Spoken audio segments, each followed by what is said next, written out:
Sports Unscripted right here on my Color TV. My name is Kazar Ibuje, the man for all season. I'm always excited to have this face-to-face with you guys and I'll talk about sports, be football, basketball, athletics. I'm your go-to man. I'll bring you up to speed with the happenings the world over. Now for this very particular episode, I won't be doing it alone. I have beautiful people with me. I'm sandwiched between the man and the lady. And for the guy, he's looking good, and for the lady, she look graceful as well. So they'll be helping me through this very particular episode. And before I let them in on this program, I just want to give you guys a little highlight about what happened in the weekend. We had a Champions League match played over the weekend. We had people rejoicing for their qualifications, and for those of them crying over their loss. That's the game. And for Europa League, Manchester United has found their way to semi-final after trashing LSK 7-1 in aggregate. And for Wolverhampton, they won Olympiacos by 1-0, which has put them in the next semi-final against Sevilla come tomorrow, possibly. And for Champions League, we saw what happened. Ronaldo was all tears, and as well as Zidane, he reeled his chances for not being qualified. But to do that particular in-depth with me, I have on my right, I have Chiemeka, aka the Gunman. What's up? I'm very good, Kayla. How about it then now? I did fine. Looking sharp, looking sharp. Thank you, man. What do you expect? You have to look good for the cameras. You heard that, right? I did that for the camera as well, good. And on my left, I have the delectable Ada Alpha. I'm good. How is it going? Very well. You look sharp, isn't it? Thank you. You too. All right. Today, Ada and Chemeka will be helping me through this. So I'll be starting this very first question. I'll be throwing to Chemeka for him to actually give me his thoughts about what happened over the weekend. Now, at the final whistle between Juventus and Lyon, Ronaldo was on the floor in tears, and I mean, we all know Ronaldo is a guy that is passionate. Like, he wears his emotion on his sleeves. He shows it, like he doesn't hide it, and he's a guy of ambition. So, what do you really think that means? Well, it's total disappointment for him, you know. Okay. Because bearing in mind the kind of person he is at that age, he wants to win at top level football. He wants to win everything winnable, and one of his core goals in Juventus is actually winning the Champions League with Juventus. And if you watch the match, you would drastically know that practically he was all over the match. He scored 2 goals, an awesome second goal with his left foot, you know, and it meant so much to him, and it was just an utter disappointment that he had to lose that match. But just that's football. You win some, you lose some. He has already won the Serie A this season, so practically this is not the season for him to win the Champions League. So looking forward to next season with their new coach. All right, I like that word. You win some, you lose some. Now talking about that defeat, their former coach Sarri was sacked after they lost that match to Lyon, and it had them employ the services of their former playmaker Andre Pirlo, who joined, and he's going to be the head coach. So I'll start from Ada, for her to actually give me like a little insight on what this particular young blood means heading a team as big as Juventus. Ada Alpha. Well, I think this is a very good time for him, but we will not expect so much from him. This is first time he's coaching at top level, and Juventus is not that a small team. It's a very big club, and he has a very good opportunity to mark himself or make himself. But if going forward, if Juventus feel that they can trust him with that, we can see what will happen. But I hope they won't expect so much from him this first season, because he's just coming in. It's as if they are throwing him into the deep end just like that, with not much experience under his belt. But we'll see how it goes. Wow, that's nice. Now, talking about a young coach, you're a Chelsea fan, isn't it? Sure. How does it really feel like this season finishing? Well, I'm not disappointed. I know a lot of people are disappointed, but with what Lampard had at his disposal, I think he did well. You know, we lost Hazard, and there was this transfer ban. We couldn't buy players, and we just had to rely on our youth academy, and he did well. He was in the final of the FA Cup. We lost to Arsenal. Champions League, we lost to Bayern shamefully, but but generally, he did well. He did well. I think he will do better. He just has 1 year experience of managerial experience under his belt. So now, why I had to bring Lampard here is that I think we are now witnessing this evolution of young coaches in football. We have Arteta coaching Arsenal, Lampard coaching Chelsea, and now Pirlo is now in the mix. Now, how do you actually see this revolution? Like how much of an impact do you think is going to be on football? Yeah, I think it's a good one because the times are changing, things are evolving, so we have to move with the trend and change also. The time of these old coaches are fast going, new coaches, new ideologies, new things. So I think it's a good one so that we can learn to adjust and not keep relying on the old ways of how things are done. So I think it will help the game of football, more experience and all that. Wow, that's nice. Ada, can I get a connect? That's cool. Okay, we're here. Okay, now still on this very particular story. Um, Next season is almost here, which resumes on September 12, 2020, and a lot of teams have been buying players and transfers going here and happening there. And I think before I go to Jamaica, let me start with you. Now, Chelsea this season, at least to an extent, you're comfortable with what Lampard has been able to achieve, and there is this news we know of one of your key players, Willian, on the verge of joining Arsenal. Now you know what Willian brings to your team. Now, how does it really feel people losing William to at least a rival team like Arsenal in London?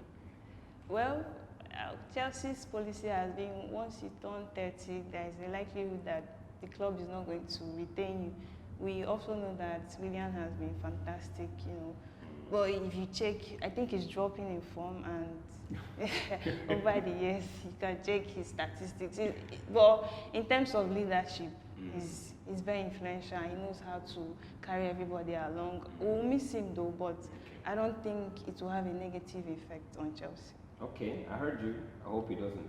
And Jamaica, there was something that said that William is losing form. Do you believe that? I actually think she got it all wrong. Because, okay, it's fun. she totally lost the point there. Okay. Because looking at William's performance this season, you can say he had actually a world-class season, especially after the break of football. Okay. He has the second best goal contribution in the Chelsea team this season, irrespective of the fact that I know majority of Chelsea fans' issue with William is goal and assist output, but we know that these are certain kind of characters that can be coachable under the kind of coach as Arteta. You can see what he did with Sterling. Okay. Understand? Sterling was practically just a forward player without proper end product, but he turned him into a world-class attacker. So I believe that William coming in, even at the age of 32, is still very much coachable. The fact that you're 30 or you are above 30 does not mean that you are above being coached. You see what he even did with David Luiz too. And he actually did give stellar performance to winning the FA Cup. So I know and I believe that Arteta is going to get the best out of him with the 3-year contract. And I just feel it's a very big loss, a very big shame for Chelsea. Because when they know the effect of it is when they come head to head with Arsenal next season, and they will see how disastrous it's going to get. Well, God willing, all of us are going to be watching that. Like our eyes will be glued to the screen. Oh, it's William. Oh, okay. No, I don't want to maybe to make that all dramatic, but it's all good. That being said, I think I'll stick with the spotlight on you for a while. Now, there's been stories of Arsenal, trying to get some players into the team. We have William already confirmed. They're still going for Felipe Coutinho, I think a loan. There's this guy Gabriel from Lyon and Thomas Partey, all the way from Atletico Madrid. Like, how much of an impact do you think this addition will be to Arsenal next season? Like massive. It's going to be massive. Those are key area that they are trying to resolve. The wingers is the loss of Alex Sanchez. You see, we have not had a natural winger in the team. The only natural winger they had in the team was Iwobi, which was sold for a very good money to Everton. You understand? Now, getting William into the team is going to solve the problem about the wing issue. Now you're getting Coutinho. We have seen Ozil over the years is on the decline. His assist inputs has not been at par as what we had in the first and second season when it came to Arsenal. And Thomas Partey is practically one of the best DMs in the world now. So once you're having him in the team, you know you're having a very good box-to-box midfielder into the team. And finally, when you get Gabriel, a very left explosive centre back. Explosive. You understand? And I believe these signings are going to drastically improve the team. And I'm not going to go overhead by saying pushing for the title next season, but at least a That's top not 4. And I say it's not happening. Why would you say that? That's why I say I'm not going overhead. No, hold up. Ada, hold on now. Why would you say it's not happening? I don't think Arsenal is ready for a title challenge just yet. I actually agree with you, because looking at the quality of other teams, you discover that we are. I thought I would tell you that the gap between us and other teams is enormous. According to you. Yes. All right. I believe with these additions, there's going to be huge improvements in the squad development and outputs next season. All right. Come 2021-2020 season, which comes up by the 12th of September, we'll have to see how all these things turn out. And at that, I think it now comes to you. Chelsea has picked Timo Werner and Ziyech. I've watched these guys, they're exceptional players. Now, many Chelsea fans have been on the fact that they can make do without William, knowing that they have someone like Ziyech and Werner in the team. As well as Pulisic. I guess Pulisic, I forgot. That guy is blistering. Now, with all these young boys having someone like Ziyech and Timo Werner, are you confident that Chelsea might actually do something surprising next season when it comes to the EPL? Well, yeah, I think so. I believe so. Yeah, you know, all the Chelsea, I think one thing I like about this Chelsea team is that we're able to go back to our youth academy. Okay. You see the likes of Mount. These are not, normally we will not have seen these people future for Chelsea. Okay. So I think, yeah, Chelsea will be great next season. We have Mount, we have Timo Werner coming in, we have Hakim. We are making so many signings, and I think Lampard wants to build a team. I think for me that's what I like about not just going to buy because we have the money to buy, but he wants to build something that will last. And I'm good with that. Well, I believe. I actually do believe that's what Chelsea is doing, going to buy because they want to buy, because they are not addressing the right issues in their squad right now. Yes, because you look at Chelsea this season. They conceded 16 goals in the Champions League. That is the record highest a team has ever conceded in the Champions League. Wow. They had the same goal conceded as the same team that was relegated in the EPL. So practically they are just addressing their attacking line, their midfield line, and they are not doing anything about the defense. Practically you're going into this season with the defense of so help me God.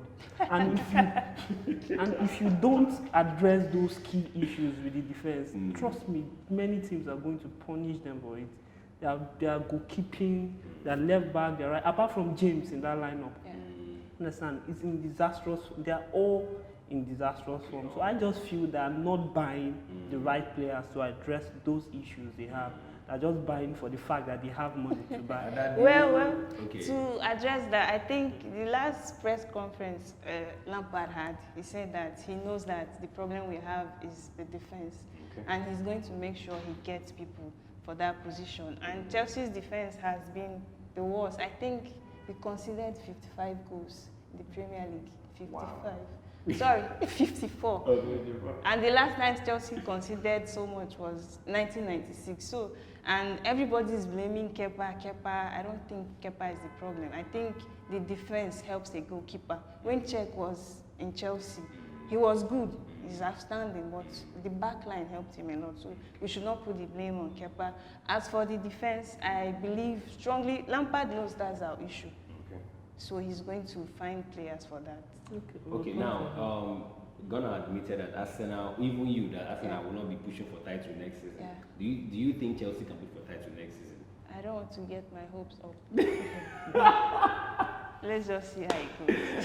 Okay, now that being said, now there's been a list of players that were nominated for the Young Player of the Season award so far, and we have players. We have someone like Mason Greenwood from Manchester United, Christian Pulisic of Chelsea, Marshall Anthony from Manchester United, Grealish from Aston Villa, Marcus Rashford, Manchester United, Mason Mount, Chelsea, Henderson, the guy on loan to the on loan player from Manchester United, and we have Trent Alexander-Arnold, the Liverpool right back. Yes, now these players have been selected for the Young Player of the Season award. Now, who do you think should be here that is not here? Obviously Saka. Bukayo Saka, like he had an impressive season with Arsenal. Okay. And if you're looking at EPL players' assist output, the only player he's second to is De Bruyne and Trent Alexander. You understand? And for a young PFA player award, it's so shocking. A player of 18 years old, it's not in that list. And you see players like Marshall and Grealish, who are turning 25 this year, in the list. And then it makes the whole mockery of the award. Because a lot of people have been actually canvassing as to the fact that this award should be for players under the age of 23 and below. We don't need a 24, 25-year-old. As for Christ's sake, Marshall has spent up to 5 years in EPL. He's no longer a young player. So what the hell is he doing in the list? You understand? So that's just it. I just feel it's one of the biggest robbery of this season that Bukayo Saka is not in that list. And the PFA should actually hold their heads in shame for bringing that list without putting Saka in it. Okay. To add to that, I think Saka has really, he was really informed last season, and I think your submission really hits the point there. And before we leave, just want to bring you guys, bring you up to speed about the next Champions League fixture that will be happening today. We have Atalanta hosting PSG, when you see Neymar do what he loves to do. And now we're bringing you all these updates right to your screen to let you know all the Champions League fixtures we have today, and as well as the Europa, which we play today and tomorrow as well. Now, before I leave, I just want to get last words from you, Anna. Chelsea is coming for people this season. Okay, makes sense. Good. I don't know. Well, I'm just hoping that we'll have a very impressive season next season. That's just it. Let's see what happens. The Blues and the Red, who comes out top? We'll have to find out when the season ends. All right, all right. Thank you very much, guys. Remember to follow us on our social media handles. That's my color TV, no space in to YouTube, Instagram, Facebook, and as well Twitter. Will bring you up to speed in the world of sports. My name is Keiza. From one of us at my color TV. Be safe, and bye bye.